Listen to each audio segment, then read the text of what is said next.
Hello everyone, তোমরা সব কেমন আছো? আশা করি ভালো আছো।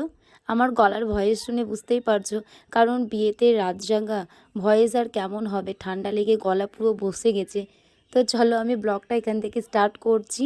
তো এখন সকাল 10:30 মতো বাজে। তো আমি স্নান করে রেডি হয়ে গেছি। তো আমাকে বললো যে একটু আলপনাটা দিয়ে দিতে। তো আমি সেখানটায় আলপনা দিচ্ছিলাম। আর আগের দিন এত পরিমাণে বৃষ্টি হয়েছে, দেখো পুরো কাদা হয়ে গেছে। তা ওখানটায় শুকনো মাটি দিয়ে একটু করেছে আর কি। তো রাঢ় অঞ্চলে তোমরা জানো যে প্রচণ্ড পরিমাণে কাদা হয়। এই দেখো কত কাদা হয়ে গেছে, তাও ওর মধ্যে একটু আলপনা দিয়ে দিলাম। কেমন লাগছে আলপনাটা একটু কমেন্ট করে জানাবে। আর এখানে ওদেরকে বললাম তোরা বসে আছিস, ঘোড়াগুলোর রং করা আর কি। তো ওখানে সেখানে ওরা রং করছিল। আর তোমরা বলতেই পারো যে গাছ নিয়ে কেন নাচছে। আমরা আদিবাসী নিয়মে বিয়ে হচ্ছে, সেই জন্য এই সব নিয়ম হচ্ছে আদিবাসী নিয়ম। কিন্তু আমাদের ওইদিকে যেহেতু করে না, তার জন্য আমি আগে জানতাম না। আর তারপরে যখন মামার বাড়িতে বিয়েগুলোই দেখতাম, তখন এইভাবেই করতো আর কি। আর যারা আরও মানে ডাল নিয়ে অনেক কিছুই করেছে, তো সেইগুলো ক্লিপ নিতে পারিনি, যেটুকু পেরেছি তোমাদেরকে শেয়ার করেছি।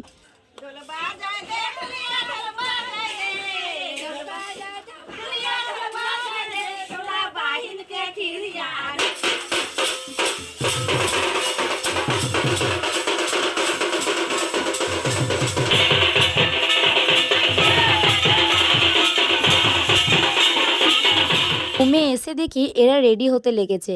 দুপুর 2টো মতো বাজে, তো এরা রেডি হচ্ছে। তাই আমি ওদেরকে বলছি তোরা যে সাজছিস, তোদের কি মেকআপ থাকবে? তো ওরা বলছে যে যা থাকবে থাকবে, আর এমনিতেও বৃষ্টি পড়ছে। তো আমাকে জিজ্ঞাসা করলো কাকি তুমি যাবে না? তো আমি বললাম যে না। তো ওরা বলছে কেন যাবে না, চলো, খুব জোর করছে। তো দিদিরাও বলছিল যে চলো। তো আমি বলছি আমার শরীর খারাপ, ভালো লাগছে না। তো ওরা বলছে চলো চলো। আমি বলছি যে দেখ গাছ, বাস চলে এসেছে, জায়গা পাবো না। তো ওরা তাড়াতাড়ি গিয়ে আমি বললাম যে তাহলে যা, জায়গাটা ঘিরগা, আমি রেডি হয়ে যাচ্ছি। তো আমি রেডি হয়ে গেছি, দেখছি বরের গাড়ি মানে দাদার গাড়িটা বেরোবে। তো আমি আসছি যখন, তো ওখানটায় গাড়িটা চুমাচ্ছিল। তো টিপটাপ করে বৃষ্টি শুরু হয়ে গেছে। বাসের কাছে যেতে যেতে মনে হচ্ছে যে ভিজে যাবো, এরকম একটা ব্যাপার। তো আমি বললাম যে তাহলে বৃষ্টিটা একটু থামুক, আমি গাড়িতে উঠে বসি। তো গাড়িতে উঠে বসলাম, তারপরে দাদারা চলে আসলো। তো সবাই বললো যে আর ওই গাড়িতে যেতে হবে না, জায়গা পাবেও না, তুমি এই গাড়িতেই বসে যাও। তো তার জন্য আমি এই গাড়িতেই বসে গেছি। আর এই দেখো বাস চলে এসে, আর পুরো তো বাসটা পুরো লোড। আর ওখানে আর একটা টাটা সুমো আছে, মানে 2টো টাটা সুমো আর একটা বাস। অনেক দূরের রাস্তা, সকাল সকাল না বেরোলে তোমার হচ্ছে অনেকটাই রাত হয়ে যাবে। আর ওখানে বৃষ্টি হতে হতে কি মাঝ রাস্তাতে এত পরিমাণে বৃষ্টি, কি বলবো, ধারণার বাইরে। তারপরে আমাদের বরের গাড়ি আর হচ্ছে আর একটা টাটা সুমো ছিল, তো এখানটায় দাঁড় করিয়েছি যে একটু মানে বসে বসে এলে গেছি, তো এই জন্য একটু পা হাত পা ছাড়ানোর জন্য গাড়িটা দাঁড় করিয়েছিল। সবাই একটু নেমে একটু ছবি মবি তুলে নিলাম। আর এটা দেখো নিউ ফারাক্কা ব্রিজ হচ্ছে, আমরা ফারাক্কা দিয়েই যাচ্ছি। তোমরা হয়তো কমেন্ট করতেই পারো যে বিয়েটা কোথায় হচ্ছে। বিয়েটা হচ্ছে ঝাড়খণ্ডে। তো দেখো ওখানে বাজনা না হলে কিন্তু ঢুকতে দেয় না। আমরা কিন্তু অনেকক্ষণ আগেই পৌঁছে গেছি, কিন্তু আমাদের বিয়ে বাড়িতে নিয়ে যায়নি, মানে ঢোকাবে না, বাজনা ছাড়া আর কি ওরা ঢোকাবে না। আর বাজনা ছিল, বাসের মধ্যে বাজনা ছিল। এবার বাসটা এসে পৌঁছাবে, তারপরে বাজনা। দিয়ে কিছুক্ষণ পরে বাজনা আসলো। এই দেখো ওদের বাজনা আমাদের বাজনা একসাথে হয়ে তারপরে বিয়ে বাড়িতে ঢোকাবে। চলো তোমরা ঝাড়খণ্ডের নাচগুলো একটু দেখে নাও।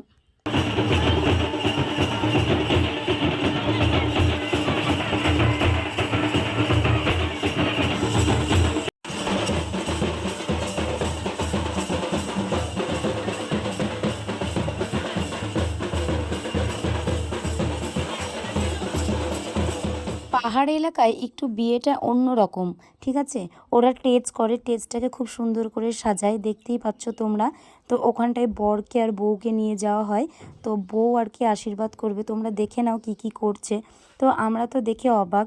তো এরকম যেহেতু বিয়ে, মানে পাহাড় এলাকায় কোনো দিন বিয়ে দেখিনি, তো আমরা একটু বলছি এটা আবার কী নিয়ম রে বাবা। যাদের যেমন নিয়ম আর কি, তো তারা তো সেটাই করবে। আর দেখো বউটা আশীর্বাদ করে নিল, তারপরে চুমে নিল, মালা বদল করছিল, শুভ দৃষ্টি এইসব সবই করলো, কিন্তু ছলনাতালা এইসব হলো না।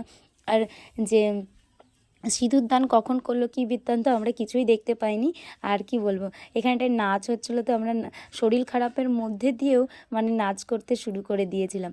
আর এখানটায় এত স্প্রে দিচ্ছিল কি বলবো, আমি তো বসে গিয়েছিলাম পুরো ক্যামেরা ট্যামেরা নিয়ে। আর মানে মাথাতে দিয়েছে, এমনিতেও গরম। আর আমরা বিয়ে বাড়ি যখন গেলাম তখন কিন্তু ওইদিকে বৃষ্টি হয়ইনি। তো খুব ভালো কথা যে বৃষ্টি হয়নি, নাহলে আরও কাদার মধ্যে কেমন একটা লাগতো। আর এখানে দেখছো এইখানটায় গেট ঘিরেছে সব শালিগুলো মিলে।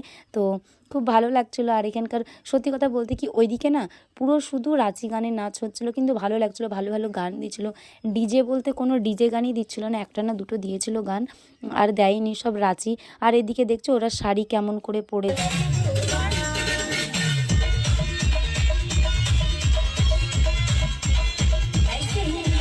অনেক রাত্রি হয়ে গেছিলো, আমরা খাওয়া দাওয়া করার পরে এখানটায় নাচ করতে শুরু করে দিয়েছি। শরীর খারাপ কিন্তু মনে হয় না যে শরীর খারাপ, গান শুনে মনে হচ্ছে নাচতে ইচ্ছা করি। তো ওখানটায় নাচ টাচ করে আমরা বাসে চলে এসেছিলাম। তো আর ভিডিওটি কন্টিনিউ করা হয়নি।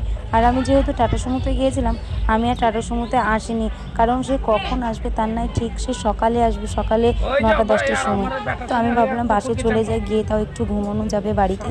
তো তারপরে এসে তখন পৌঁছেছিলাম, আমরা সকালবেলাতেই পৌঁছে গেছিলাম। আর দাদারা তো অনেক লেটে আসলো, 10টা-11টার সময়তে। এই যে চলে এসে সব আশীর্বাদ করছে সকালবেলার দিকে।